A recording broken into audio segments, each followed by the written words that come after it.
삶에 힘이 되는 든든한 민생정책, 여러분들의 실생활에 도움이 되는 각종 민생정책을 소개해드립니다. 주간 민생브리핑, 지금 시작합니다. 첫 소식입니다. 오늘 9월부터 예금 보호 한도가 기존 5천만 원에서 1억 원으로 상향됩니다. 예금보호공사가 예금을 보호하는 은행과 저축은행은 물론 신협과 새마을금고 등 상호금융권도 동시 적용되는데요. 신경은 기자가 보도합니다. 24년 만에 예금 보호 한도가 기존 5천만 원에서 1억 원으로 상향됩니다. 9월 1일부터 금융회사나 상호금융조합의 파산 등으로 예금 지급이 불가한 경우 예금을 1억 원까지 보호받게 됩니다. 금융위원회는 이 같은 내용의 시행령 개정안을 다음 달 25일까지 입법 예고한다고 밝혔습니다. 그동안 경제 규모가 성장하고 예금 자산이 증가한 점 등을 감안해서 올해 1월 국회에서 예금보호 한도를 상향하는 내용으로 예금자 보호법을 개정하였습니다. 이에 따라서 정부가 시행령 개정을 하게 되었습니다. 예금자는 재산을 보다 두텁게 보호받을 수 있고 보호되는 예금 규모가 증가하면서 금융시장의 안정성 확보에도 도움이 될 것으로 금융위는 기대했습니다. 이번 상향은 은행과 저축은행 등 예금보험공사의 부보 금융회사뿐 아니라 신협과 새마을금고 등 상호금융권에도 적용됩니다. 예금자 보호법 적용을 받지 않는 상호금융업권 역시 새마을금고법과 신용협동조합법 등 개별법 시행령을 공동 개정했기 때문입니다. 일반 예금과 별도로 보호 한도를 두고 있는 퇴직연금과 연금저축도 운용규모 증가세를 고려해 함께 상향하기로 했습니다. 다만 이로 인한 자금시장 변동도 예상됩니다. 은행보다 높은 금리를 제공하는 저축은행이나 상호금융권으로의 자금 이동이 나타나 은행에선 자금 조달을 위한 은행채 발행을 늘릴 가능성이 있습니다. 이에 금융당국은 상시점검 태스크포스를 꾸려 시장 영향을 감시할 계획입니다. 예금자가 자금을 재배치하는 과정에서 일부 회사의 유동성, 건전성 우려가 발생하는지 등을 중점적으로 살핍니다. 특히 상호금융권 리스크 관리 방안 검토를 위해 이달 중 정책협의회를 개최할 예정입니다. KTV 신경은입니다. 올해 청년 일자리 도약 장려금 지원 대상에 대학교 졸업 예정자도 포함됐습니다. 18개월 이상 근속해야 받을 수 있던 청년 인센티브도 6개월 차부터 조기 지급됩니다. 김경호 기자입니다. 통계청에 따르면 올해 1분기 15세에서 29세 고용률은 44%대에 머물렀습니다. 청년 고용률은 올해 들어 3개월 연속 감소세를 유지했습니다. 정부가 올해 추가 경정 예산을 통해 청년 일자리 도약 장려금을 확대 개편합니다. 우선 지원 대상을 기존 10만 명에서 10만 7천 명으로 확대했습니다. 특히 올해는 대학 졸업 예정자도 지원 대상에 포함돼 졸업 전부터 취업 지원을 받게 됩니다. 18개월과 24개월 차에 받던 청년 근속 인센티브도 조기 지급됩니다. 6개월과 12개월 차에 120만 원씩, 2년 동안 최대 480만 원이 지급됩니다. 18개월 있다가 돈 이만큼 받을 수 있다고 해도 이게 너무 먼 얘기라 이거를 받기 위해서 뭐 이렇게 취업을 더 빨리 한다거나 하는 요인이 조금 더 했거든요. 조금 빨리 지급하면서 이제 그러면 이제 취업을 할 수 있도록 유도를 하는 효과가. 청년을 채용한 중소기업에는 기존과 같이 월 60만 원씩, 1년 동안 최대 720만 원이 지원됩니다. 장려금 지급을 희망하는 청년과 기업은 고용24 홈페이지에서 신청할 수 있습니다. 청년 채용 전 기업의 사업 신청이 필요하며 취업 청년은 근속 요건 충족 후 신청하면 됩니다. KTV 김경호입니다. 최근 여름철 집중호우가 잦아지고 있습니다. 올 여름도 많은 비가 내릴 거란 전망이 나오는데요. 기상청이 일부 지역에서만 운영되던 호우 긴급 재난 문자 발송 지역을 전국으로 확대하기로 했습니다. 김유리 기자가 전합니다.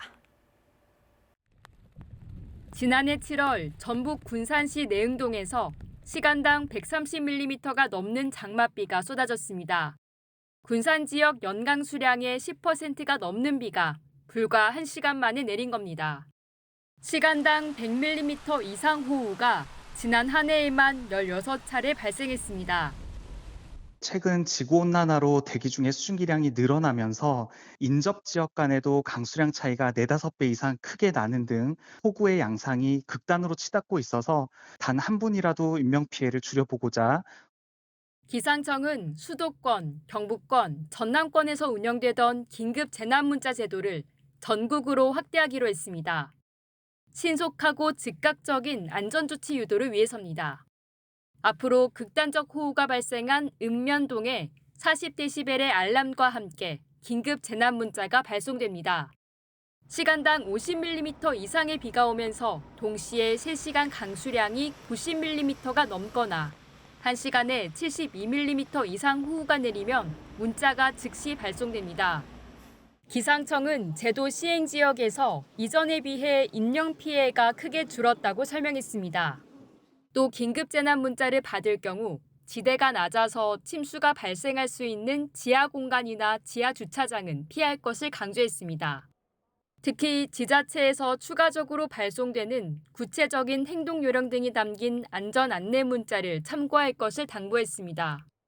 이와 함께 기상청은 태풍 강도 체계도 손보기로 했습니다. 기존에는 중, 강, 매우 강 등으로 표현돼 혼란을 겪는 일이 있었습니다. 앞으로 누구나 명확히 인식할 수 있도록 정량적으로 표현됩니다.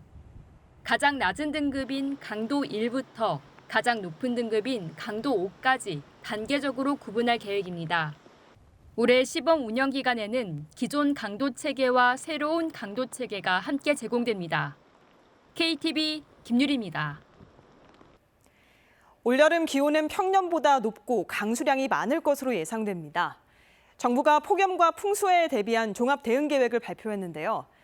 위험 지역을 사전에 발굴하고 실시간 예측 시스템을 도입해 재난 대응에 나섭니다. 최다희 기자입니다. 서울 여의도 부근을 3차원 세계로 만든 가상 모형 디지털 트윈입니다. 집중호우가 내리는 상황을 가정해 수위가 얼마만큼 올라갈지를 시각적으로 확인할 수 있습니다. 향후 여기에 수위가 어떻게 올라갈지를 미리 예측해보고 거기에 따라서 현장에 맞는 대응을 신속하게 할 수 있는 도움을 줄 수 있다고 생각을 합니다. 40만 개에 달하는 예측 정보를 제공하기 때문에 국가하천과 지방하천 모든 지점에 대한 정보를 확인할 수 있습니다. 기존에는 수치 정보로만 홍수 대응 의사결정이 이뤄졌는데 이제는 입체적 홍수 정보를 시각적으로 확인해 위험 상황을 판단할 수 있게 됐습니다. 올 여름은 평년보다 더 덥고 비도 많이 올 것으로 예보된 만큼 정부는 폭염과 풍수해에 대비한 전방위 재난 대응 계획을 마련했습니다. 우선 침수 붕괴 등에 취약한 지역을 사전에 발굴하고 8,900여 곳의 위험 지역은 인명피해 우려 지역으로 지정해 집중 관리합니다. 장마 기간 풍수해 위기 경보를 관심에서 주의로 상향하고 기존의 수도권, 전남, 경북에만 보냈던 호우 긴급 재난 문자를 전국 단위로 발송합니다. 사고 발생 시 다수의 인명 피해가 발생할 수 있는 산사태와 급경사지 위험 지역을 전수 점검하고 하천에는 지능형 CCTV를 시범 운영해 실시간 감시 체계를 강화합니다. 산불 피해 지역 등에는 지역별 여건에 따라 특별 관리에 나섭니다. 산불 피해 지역은 우기 전까지 응급 복구를 완료하겠습니다. 또한 마을 순찰대를 배치하여 예찰, 주민 대피를 지원하는 한편 임시 조립주택의 안전성도 점검하겠습니다. 아울러 올해 폭염 대책은 작년보다 5일 앞당긴 이달 15일부터 시행됩니다. 폭염 취약계층 유형을 세분화해 사각지대를 관리하고 무더위 쉼터도 6만 6천여 곳까지 확대 운영할 계획입니다. KTV 최다희입니다. 영화 볼 때, 음악을 들을 때 저장보다는 실시간 감상 스트리밍이 대세가 됐는데요. 관련 구독 서비스 이용률은 빠르게 성장하고 있습니다.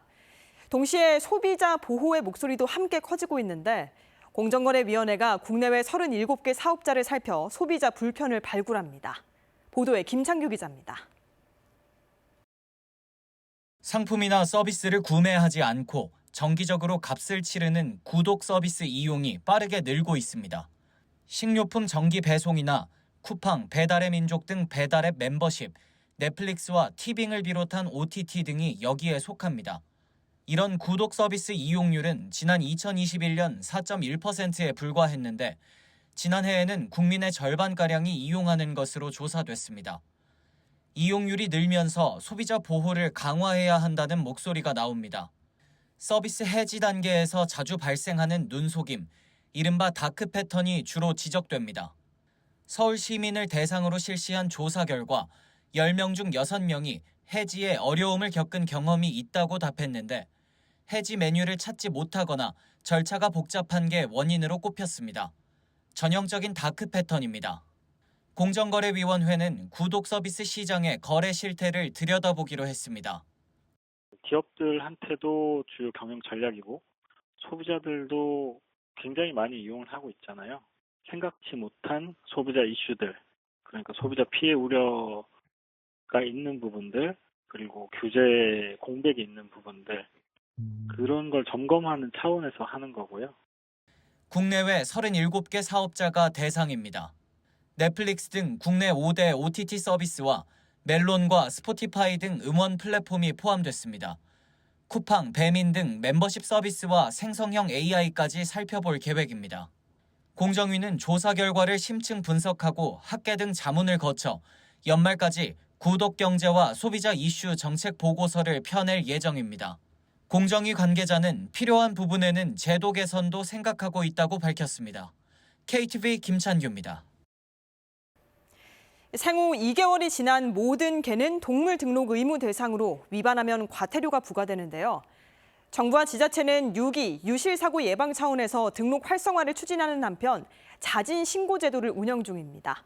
최유경 기자입니다. 작은 자극에도 쉽게 날뛰던 강아지 나무. 다른 개가 짖어도 흥분하지 않는 훈련을 받고 있습니다. 이런 퀄리티의 교육을 무료로 받을 수 있다는 게 너무너무 만족스럽고요. 동물 등록도 있고 내장 칩도 있고 견주가 저로 등록이 되어 있어야 돼서 제가 그 조건을 충족해서 동물 등록이 된 반려견에 한해 제공되는 전문 교정 프로그램입니다. 일부 지자체에선 이 같은 자체 사업으로 등록 참여를 독려하고 있습니다. 4월부터 지금까지 한 5, 60팀 간의 상담을 진행을 했고 내가 이런 행동교정 상담을 받고 싶은데 어떤 식으로 해야 동물 등록을 할 수 있는지 상담을 받을 수 있는지에 대한 문의 전화도 많이 들고 있습니다. 지난해 기준 국내 반려견은 500만 마리 수준입니다. 생후 2개월 이상 모든 개는 등록 의무 대상으로 위반 시 최대 100만 원의 과태료가 부과됩니다. 정부는 자진 신고 기간을 다음 달 말까지 운영 중입니다. 등록제 도입 10년이 지난 현재 누적 등록률은 60% 수준입니다. 오는 6월 30일까지 신고하면 과태료가 면제됩니다.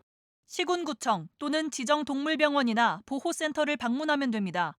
내장칩 시술과 외장 장치 부착 중 선택 가능합니다. 등록 이후 소유자나 주소, 전화 등이 바뀐 경우 변경 신고도 필요합니다. 앞으로 등록 대상 지역을 확대하고 반려견 동반 시설 이용 시에 동물 등록을 활용할 수 있는 여건을 마련하는 등 동물 등록제를 활성화해 나갈 계획입니다. 현재 유기 유실 신고로 구조된 동물은 11만 마리 수준.